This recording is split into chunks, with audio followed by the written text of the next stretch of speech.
여러분 반갑습니다. 삼국지 목차를 따라가며 이야기로 풀어보는 이야기 삼국지 시간입니다.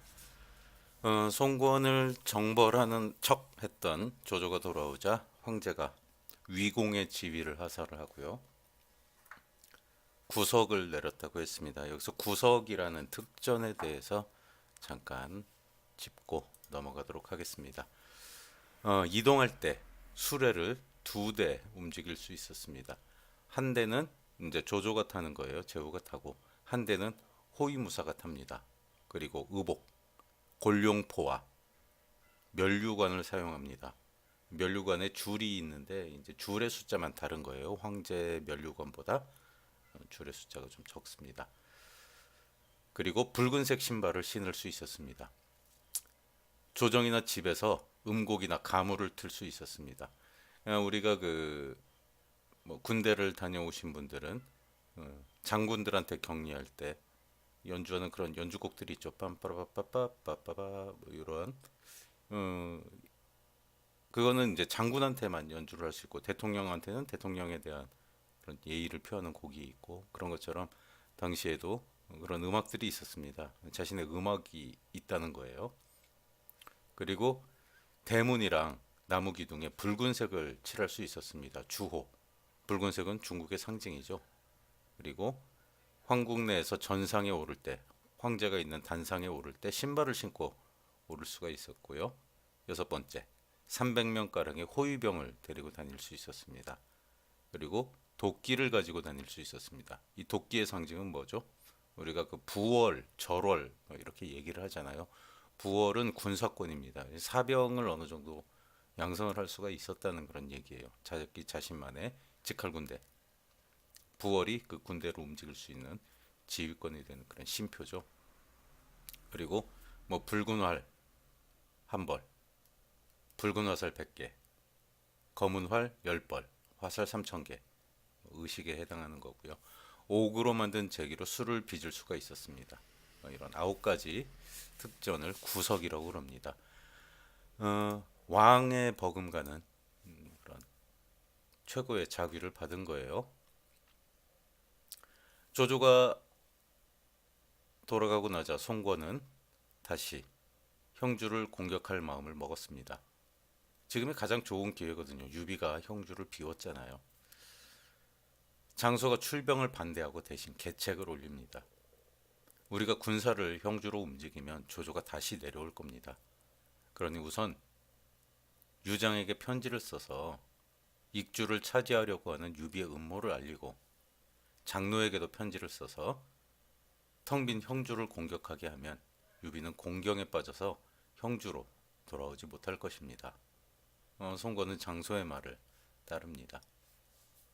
한편 유비는 가맹관에 머물고 있었다고 그랬죠. 장로를 공격하라고 가맹관에 보냈는데 유비는 전쟁은 하지 않고 백성들의 민심만 얻고 있었습니다. 그때 조조가 유수를 공격한다는 소식을 들었습니다. 그러니까 이거는 이제 한참 전이죠. 조조가 송권을 치러 내려왔을 때 그때 소식을 들은 거예요. 유비가 방통에게 의견을 묻습니다. 이번 싸움은 누가 이기건 다음 목표는 형주가 될 것입니다. 어찌하면 좋겠소? 방통에게 유비가 물었어요. 방통이 대답합니다. 제갈량이 잘 먹을 겁니다. 우리는 유장만 걱정하면 됩니다. 우선 우리는 손권과 동맹이라서 손권이 구원을 요청해 빨리 돌아가야 한다고 유장에게 말하고 병력과 군량을 빌리십시오. 유장이 어찌하는지 살핀 다음에 다시 말씀드리겠습니다. 그러니까 이거는 이제 송권의 편지가 도착하기 전인 거죠. 유장에게. 그러니까 우리 동맹 송권이 조조에게 공격을 받으니 송권이 나한테 위급하다고 요청을 해왔다. 그래서 나는 처남을 돌보러 가야 된다. 이렇게 핑계를 대고 미안한데 군량이랑 병사 좀 빌려달라라고 한번 떠보라는 얘기였어요. 유비의 요청을 받은 유장은 어찌할 바를 모르다가 생색만 내는 병력과 군량미를 보냈습니다. 유장도 이제 약간 위기감을 느끼고 있는 상태였기 때문에 이런 행동을 취한 거예요. 유비는 크게 노해서 유장의 처사를 꾸짖습니다. 방통이 유비의 실책을 지적합니다. 주공께서 지금까지 인의의 모습을 보이셨는데 이제 화를 내셨으니 그동안의 노력은 모두 수포로 돌아갔습니다. 그러니까 이제 속셈이 다 드러났다는 거예요. 이제 우리에겐 세 가지 방도가 있습니다. 우선 급하게 유정을 공격하는 것 하나, 형주로 돌아간다고 말하고 전속 나온 유장을 잡는 것, 이게 두 번째. 아니면은 그냥 형주로 철수를 하고 힘을 기른 다음 후위를 기약하는 방법이 있다. 어느 것을 따르시겠습니까? 유비는 두 번째 계책을 택합니다. 유비의 곤란은 다른 곳에도 있었죠. 장송의 모반 계획이 밝혀져서 죽음을 당한 거예요. 그러니까 장송은 법정 맹달과 함께 서천을 익주를 유비에게 바치려고 했었는데 그 음모가 이제 발각이 난 거예요. 거기다가 때마침 송권의 편지까지 도착을 합니다. 그래서 모든 음모가 유장에게 다 발각이 난 그런 상태예요. 황권이 유장에게 말합니다. 서둘러 각 관문에 연락해서 유비가 형주로 돌아가는 것을 막으라고 하십시오. 하지만 유비의 대처가 조금 더 빨랐습니다. 유비는 자신들이 형주로 돌아간다며 송별잔치를 열고 부수관을 지키는 양회, 고패를 불러내서 죽였습니다. 이 소식을 들은 유장은 서둘러 장수들을 불렀어요. 유괴, 냉포, 장임, 등연 이런 장수들이에요. 그리고 요충지인 낙현이라는 곳을 방어하게 했습니다. 낙현의 낙성에 이른 네 장수는 군사를 반으로 나누고 유괴와 장임은 성을 지키고 냉포와 등연은 성 밖에 진지를 세우고 유비를 막을 준비를 했습니다. 이것도 역시 기각지세죠. 병력을 반으로 나누어서 서로 견제를 하는. 유비는 황충과 위연을 시켜서 공격을 시작했어요. 서로 두 장수가 선봉이 되겠다고 다투는 바람에 각기 냉포와 등연의 진지를 하나씩 공격하기로 하고 출전을 준비했어요. 그러나 젊은 위연이 공을 독차지할 속셈으로 황충이 공격하기로 한 냉포의 진지를 먼저 습격을 했습니다. 그러니까 일단 냉포의 진지를 습격해서 차지를 하고 후다닥 차지를 하고 자기 자신이 맡기로 한 등연의 진지를 공격하려고 했던 욕심이에요. 근데 이미 기습에 대비하고 있던 냉포에게 걸려듭니다. 그리고 달아나다가 등연에게 길이 막혀요. 이때 황충이 나타나서 화살로 등연을 쏘아 죽이고 위연을 구했습니다. 유비도 유봉, 관평을 거느리고 힘을 더해 공격했습니다. 냉포는 결국 사로잡히고 말죠. 유비는 면사기를 세워 촉병의 항복을 받고 부상당한 적병을 치료하며 다시 민심을 얻습니다. 이 면사기라는 것은 그냥 깃발을 꽂아두는 거예요. 지금 항복하면은 살려주겠다. 죄를 묻지 않겠다. 그런 거죠. 그리고 냉포에게 낙성으로 가서 유괴와 장임에게 항복을 권유하게 했습니다. 하지만 냉포는 돌아오지 않았어요. 그리고 유장은 등연이 죽었다는 사실을 알고 장인인 오이를 다시 낙성에 파견을 합니다. 그리고 부장으로 오란과 뇌동을 함께 보내요. 낙성 일대에는 물길이 험한 부강이 흐르고 있었습니다. 한편 사로잡혔다 돌아온 냉포는 부강의 뚝을 터서 유비의 진영을 물바다로 만드는 계책을 내놨어요. 이때 유비에게는 송권의 연락을 받은 장로가 감행관을 공격하려고 군사를 보냈다는 그런 소식이 들려왔습니다. 감행관은 유비의 퇴로에 해당하는 곳이기도 했어요. 유비는 맹달의 추천을 받아 곽준을 감행관에 급파하고 낙성을 공격할 차비를 합니다. 이때 서천의 선비 팽양이 찾아왔습니다. 맹달의 친구이기도 한 팽양은 부강의 뚝을 끊으려는 냉포의 수공 계획을 알려줍니다. 유비에게는 행운이었어요. 유비는 팽양을 후하게 대접하고 황충 위연을 시켜 강둑을 엄히 순찰하게 했습니다. 그런 대비를 모르는 냉포의 군사들이 강둑을 끊으러 오다가 유연에게 사로잡힙니다. 그리고 냉포는 죽죠. 이때 제갈량에게 편지가 왔습니다. 자기가 점을 쳐봤는데 불길한 조짐이 있다. 그러니 조심해라. 방통은 이 편지를 보고 제갈량이 자신이 공을 세우는 것을 시샘한다고 생각하고 낙성의 공격을 서두릅니다. 방통과 제갈량이 서로 이제 뭐 이런 조금 내부 알력이 있었다는 뭐 그런 의미 같아요. 방통은 우선 서천 사람, 현지 사정에 잘 아는 사람이죠. 법정을 불러서 낙성으로 이르는 길을 물어봤습니다. 방통은 그 중에 두 길을 선택을 했어요. 하나는 동문을 공격할 수 있는 북쪽의 넓은 길이고, 한 길은 남쪽의 좁은 길로 낙성의 서문에 이르는 길이었습니다. 방통이 작전을 설명을 합니다. 유비는 황충을 선봉으로 넓은 길로 가고 자신은 위연을 선봉으로 해서 소로를 따라 공격하기로 했습니다. 유비가 방통에게 군사는 전투 경험이 없으니 넓은 길로 가라 이렇게 권했어요. 하지만 방통은 자신이 좁은 길을 고집을 합니다. 유비도 방통의 고집을 꺾을 수 없어서 허락하고 다음날 새벽 출전에 나섰습니다. 그때 갑자기 방통이 탄 말이 갑자기 길길이 날뛰더니 방통을 말에서 떨어뜨리고 맙니다. 유비는 깜짝 놀라 말에서 떨어진 방통을 부축해 일으키고 자신이 타던 정로말을 방통의 말과 바꿔 탔습니다. 방통은 감격해서 출전을 했어요. 하지만 그것이 두 사람의 마지막이었습니다. 방통이 가는 소록길에는 장임이 군사를 매복시키고 있었습니다. 그는 멀리서 오는 백마가 유비의 것임을 알아보고 유비를 잡을 욕심에 철저히 대비를 합니다. 방통도 뭔가 느꼈는지 소로에 접어들자 온몸이 저리기 시작하여 길을 아는 군사에게 물어봤습니다. 그러니까 뭔가 이상한 살기를 느꼈던 거겠죠. 이곳이 어디냐? 따르던 군사가 말합니다. 이곳은 낙봉파라고 합니다.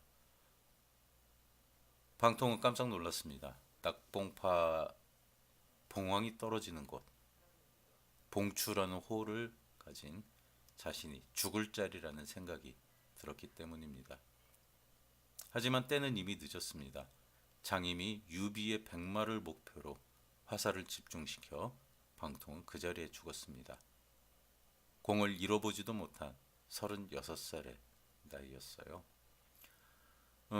일단 여기서는 정로를 얻었을 때 유비가 이 말을 얻었을 때 주변에서 말렸죠. 이것은 주인을 해치는 말입니다. 타면 안 됩니다. 하지만 사람의 운명이 말의 기운보다 더 강하다라고 신념을 가진 유비는 정로마를 탔죠. 그리고 정로마는 유비를 위기에서 한번 구해줍니다.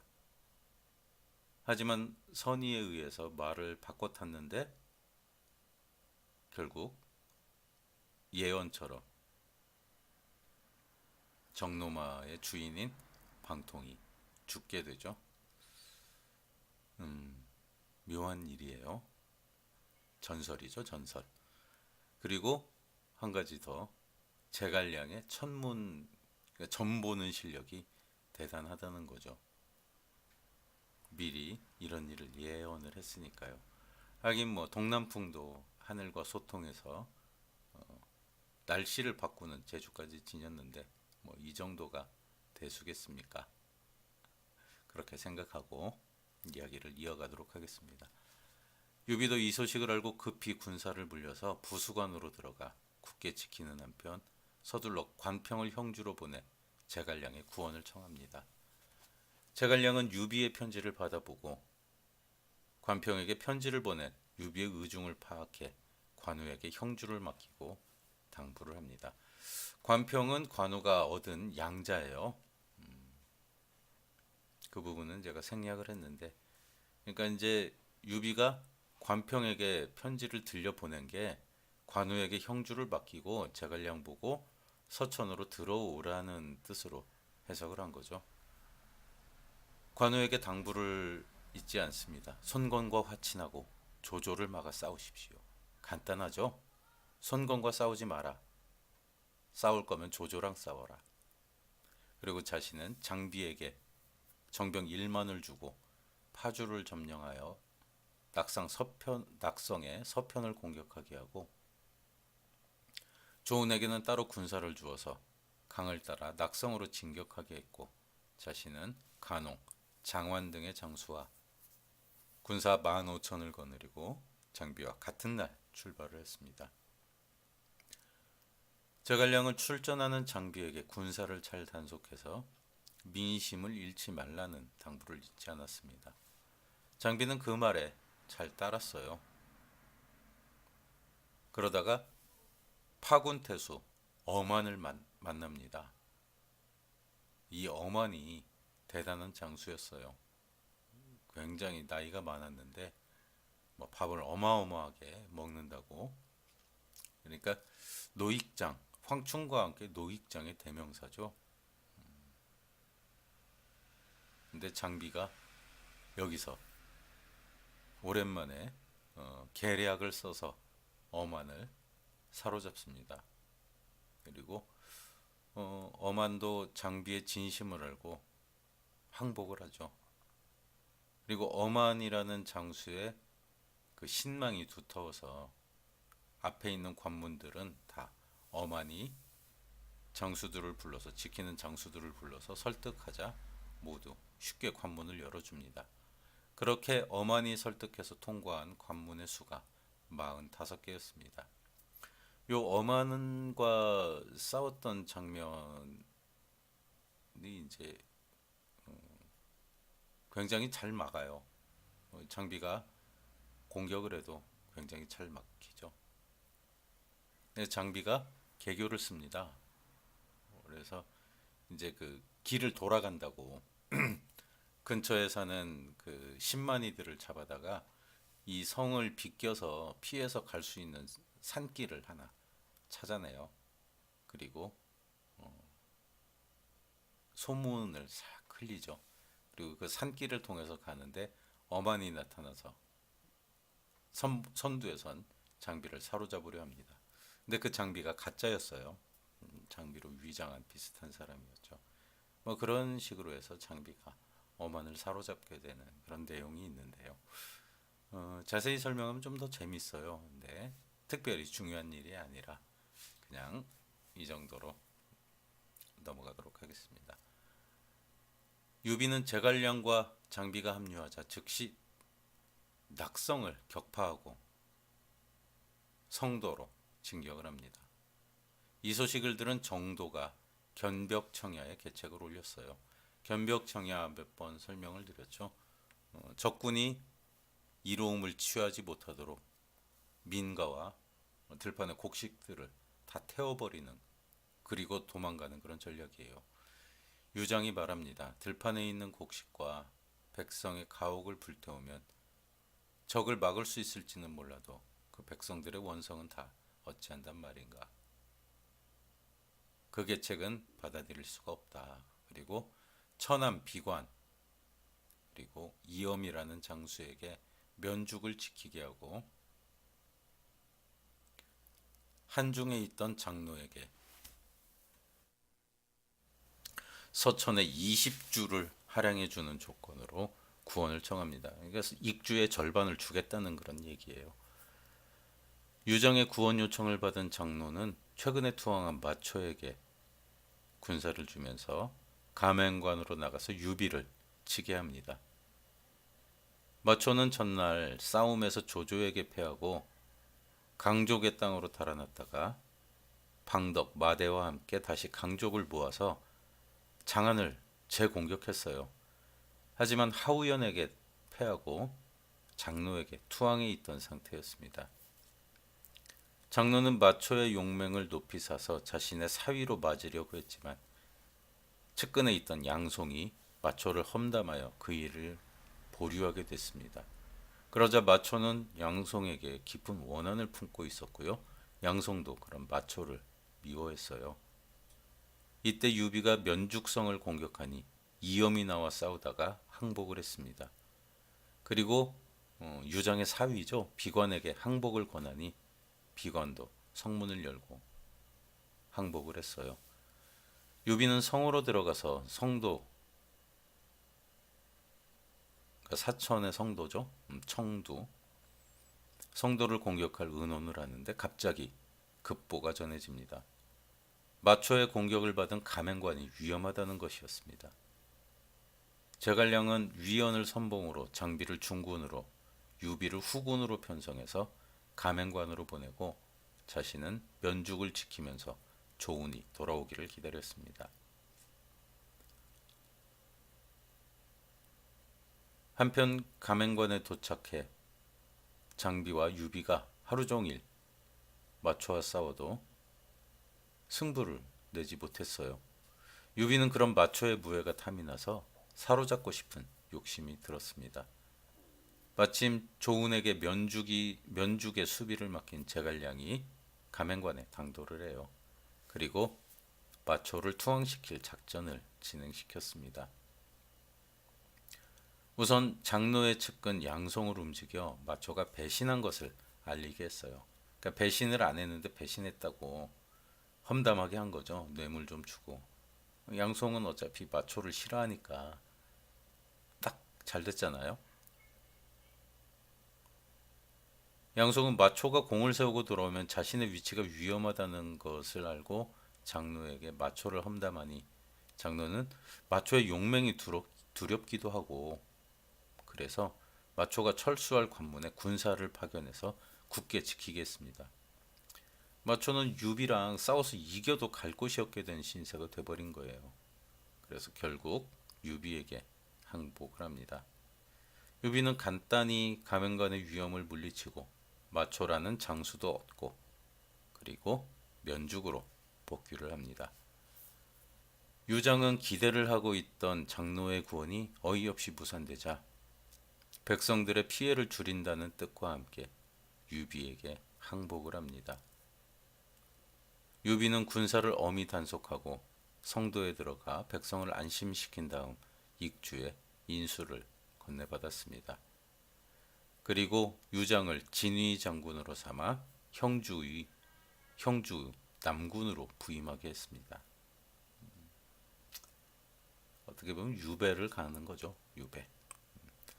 유비는 스스로 익주목이 되는 한편 유장의 휘하에 있던 장군과 신하들까지 골고루 벼슬과 상을 내리고 전국을 수습하고 형주에 남은 관원과 장수들에게도 포상을 잊지 않았습니다. 그리고 제갈량은 유비에게 권해서 서천 땅에 엄격한 법을 시행하게 했습니다. 유비가 법을 강화한 이유를 물어봐요. 한나라 때는 진나라의 법이 너무 많고 복잡해서 백성이 따를 수 없어서 괴로워했습니다. 그래서 고조께서는 법을 3장으로 줄여 민심을 얻으신 겁니다. 그러니까 진나라는 법제의 기틀을 처음으로 세운 나라예요. 그래서 세세한 법들이 있었습니다. 그런데 이게 너무 가혹해서 그리고 백성들이 법을 몰라서 지금처럼 통신망이 발달된 게 아니잖아요. 지금 같은 세상에도 법을 몰라서 어기는 사람이 있는데 당시에는 뭐 어땠겠어요. 그러니까 법이 너무 복잡하니까 유방이 진나라를 멸망시키고 천하를 통일한 다음 법을 그냥 간단하게 줄였어요. 직관적으로 사람을 죽인 자는 사형에 처한다. 뭐 이런 식으로 법을 줄인 건데 지금 이제 제갈량이 다시 법을 정비한 거는 유장의 법이 너무 느슨해서 백성들이 그 법의 두려움을 모른다. 지금은 법을 강화하고 법에 맞춰서 통치를 할 그런 시기다. 그게 법을 강화하는 이유다. 유비도 제갈량의 의견에 따랐습니다. 그러니까 제갈량에게도 법가의 그런 성격이 있는 거예요. 서천은 곧 안정을 찾기 시작했습니다. 이게 214년의 일이었습니다. 같은 해 조조를 없애려던 복황후와 부친 복관, 그리고 그 일을 도와준 환관, 목관, 목순을 유시한 일족 200여 명이 영모에 몰려 죽었습니다. 복황후와 복황후의 소생 두 아들도 죽었습니다. 그리고 조조는 귀비인 자신의 딸을 황후에 오르게 했습니다. 그러니까 명실상부한 외척이 된 것이죠. 이걸 뭐 영모라고 하기도 좀 그래요. 조조에게 반기를 들은 건데 황제에게 반기를 들어야 영모잖아요. 그렇죠? 표현이 좀 그렇기는 합니다. 하여간 조조는 그 후궁으로 들어가 있던 자신의 딸을 황후가 되고 황후가 되게 했으니 이제는 뭐 본격적으로 장인이 된 거죠. 황제 장인이. 한편 서천은 안정이 되었지만 형주는 오히려 풍운의 조짐이 보였습니다. 송건이랑 약속했잖아요. 서천을 얻으면 형주를 돌려준다. 그러니까 유비가 서천을 얻었다는 소식을 듣고 송건이 형주의 반환 문제를 들고 나온 겁니다. 그리고 제갈간의 가족을 인질로 삼고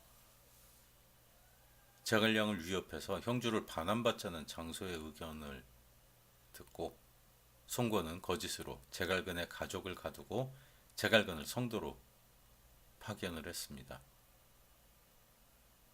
제갈량이 곤란해진 거죠.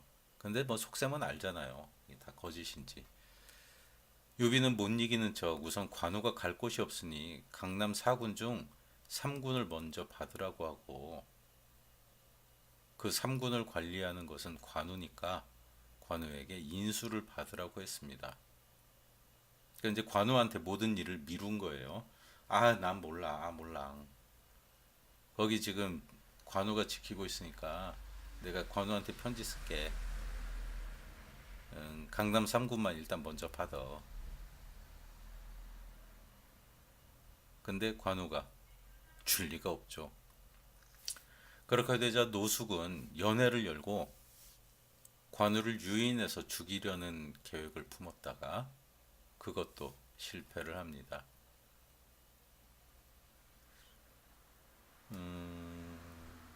이때 관우는 노숙의 진영에 혼자 가죠. 호위무사 한 명만 데리고 혼자 술자리에 참여를 하죠. 그리고 당당하게 암살 계획을 알고 있으면서도 당당하게 술을 마시고 나중에 노숙을 위협해서 배를 타고 자신의 진지로 유유히 돌아옵니다. 단도부회라는 그런 그 경극으로도 나와 있어요. 그 장면은 워낙 관우는 중국에서 신격화된 사람이라 그런 에피소드들이 멋진 에피소드들이 많이 있습니다. 그리고 215년 자신의 딸을 황후로 올린 조조는 전국을 주도하고 한중을 정벌하러 출발을 합니다. 한중은 익주의 북쪽이에요. 그래서 이제 그 오뚜기 뭐 팔자를 생각하면 됩니다. 한중, 익주 그 두 곳을 합해서 촉이라고 하고요. 유비가 총나라를 세우는 거죠. 한중의 장로는 조조가 쳐들어온다는 소식을 듣고 양평관을 지켰어요. 험한 곳에 세워진 양평관은 쉽게 함락할 수 있는 곳이 아니었습니다. 조조는 여러 차례 공격을 시도했지만 실패하고 시간만 보내다가 회군을 결심하고 군사를 철수를 시킵니다. 혹시 적이 추격하면 기습을 하려고 노리는 노림수를 둔 조심스런 철군이었습니다. 그런데 엉뚱한 일이 벌어졌어요. 하우연이 군사를 이끌고 철수를 하다가 안개가 짙어서 길을 잘못 들은 겁니다. 길을 잃어버린 거예요. 그런데 공교롭게도 하우연이 들어간 곳이 조조의 추격에 나선 양평관을 지키던 장수 양항의 진지였습니다. 양항의 군사들은 안개가 짙어서 돌아온 아군으로 생각을 하고 진문을 열어주었어요.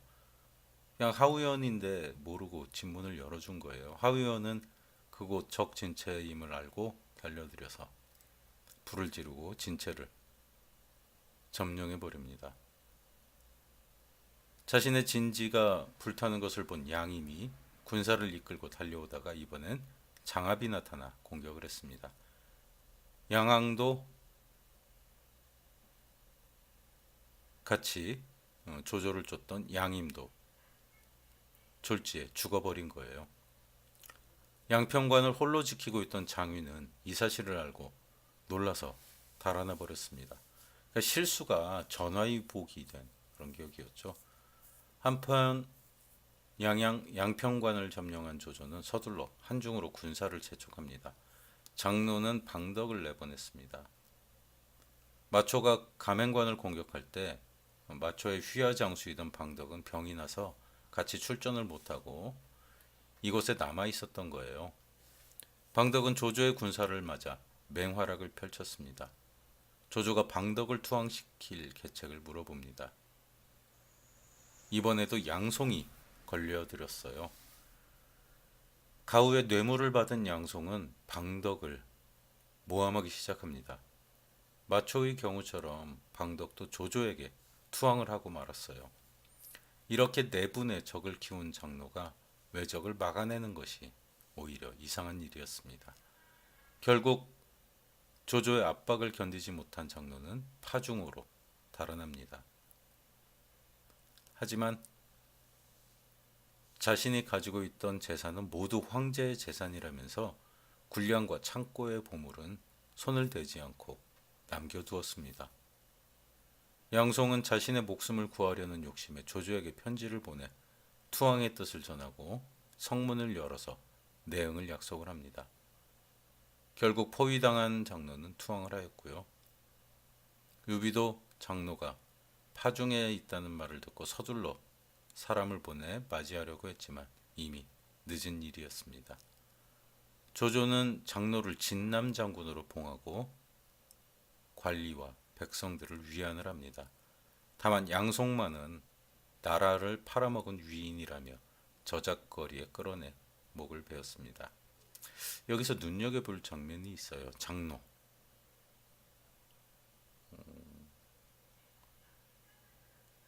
재물에는 손을 대지 않았다고 했잖아요. 탐관오리는 아니었던 것 같아요. 적어도. 그리고 주변의 인물들을 좀 잘못 쓴 측면은 있어도